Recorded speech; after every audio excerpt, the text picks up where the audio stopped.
assessment tersebut.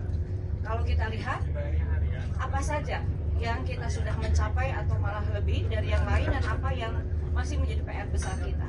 Jadi kita lihat yang pertama adalah dari energy security, ketahanan energi. Dibanding dengan rata-rata dunia, skor kita ini lebih tinggi. Ya, kalau rata-rata dunia ini adalah sekitar berapa? 63, kita adalah 66. Ya, jadi ini adalah average-nya malah 58 kalau untuk ketahanan energi secara global. Indonesia adalah 66,1.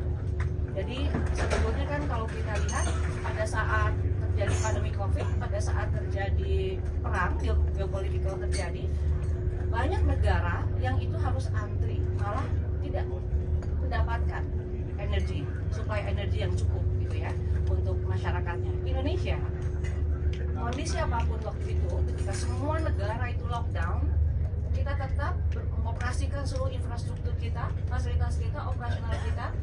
Oleh karena itu, suplai energi tidak terganggu sama sekali. Inventor kita cukup, distribusi kita juga merata. Jadi dari si ketahanan energi ini cukup. Tapi ketahanan itu artinya kalaupun kita masih import, tapi tersedia, itu masih disebut sebagai ketahanan. Ya? Dan salah satu yang menjadi juga faktornya adalah karena kita mulai mengambil source supply chains-nya itu dari berbagai belahan dunia.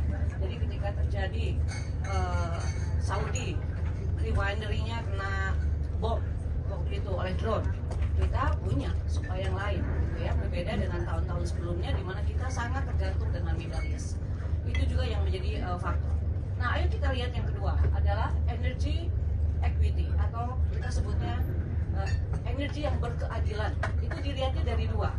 Satu adalah ke accessibility, ya, apakah setiap masyarakat memiliki akses yang sama untuk mendapatkan energi ini. Yang kedua adalah dilihat dari keterjangkauan harga. Jadi apakah masyarakat mampu membeli? Pada aspek ini Indonesia berat. Kalau dibanding rata-rata dunia, rata kita adalah 51,3, rata-rata dunia 75.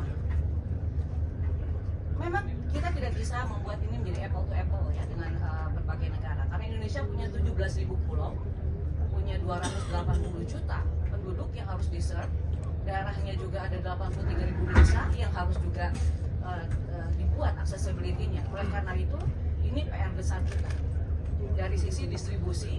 Oleh karena itu program-program pemerintah yang harus menjangkau sampai ke pelosok, kita punya program yang namanya One Village One Outlet, ini yang harus didorong.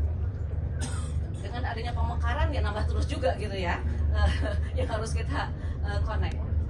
Yang kedua adalah affordability. Dengan masih adanya subsidi dari pemerintah, maka affordability kita itu dinilai lemah.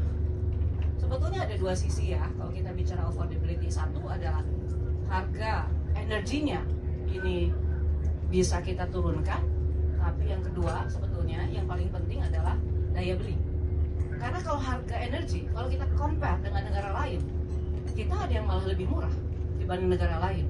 Tapi apa yang membedakan? Aspek energy equity negara lain itu lebih tinggi karena daya beli. Oleh karena itu penting bagi pemerintah bagaimana kemudian meningkatkan industri agar bisa menyerap tenaga kerja banyak, agar bisa meningkatkan daya beli masyarakat sekaligus economic growth dari PDB nasional. Jadi itu PR besar kita. Jadi apapun nanti program kita adalah bicaranya ke impact. Bagaimana impactnya ini terhadap PDB? Bagaimana ini impactnya gitu ya, terhadap daya beli masyarakat? Jadi ini akan jadi fokus yang harusnya menjadi fokus kita bersama. Yang ketiga adalah dari sisi aspek environment sustainability.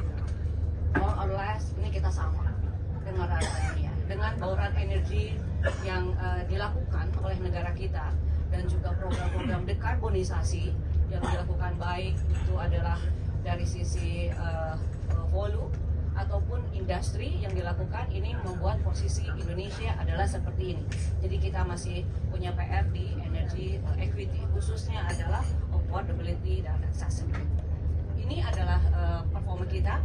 Nah di sisi lain, Dewan Energi Nasional itu juga mengeluarkan assessment juga terkait ketahanan energi.